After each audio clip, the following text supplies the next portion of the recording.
Thank you, Governor Blagojevich. By cutting the funding for state parks and historical sites in Illinois, you've saved me quite a bit of trouble.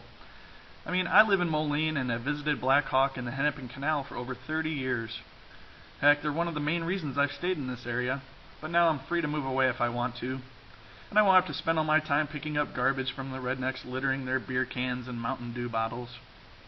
And instead of chasing frogs at Hennepin and using nature to teach my children about animals, cells, and shapes, they can learn in virtual reality with the $2 million Classroom Cubed initiative, which teaches kids about shapes and skeletons in 3D instead of those crappy blocks and models we've been using.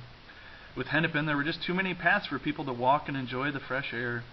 So now you can justify the $5 million in anti-smoking initiatives throughout the state.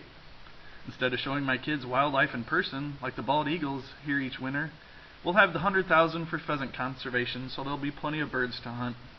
Plus, I'll have plenty of time on my hands so I can go to Comiskey Park and justify the $40 million the ISFA needs for the special corporate purposes.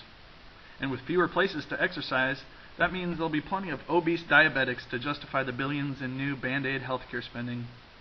Plus, now you have the money to fly back and forth to Springfield, so you don't have to live in that crappy governor's mansion. If Sarah Palin doesn't have to do it, why should you? But really, I can't thank just you, Blago. You were given a budget $2 billion in the red.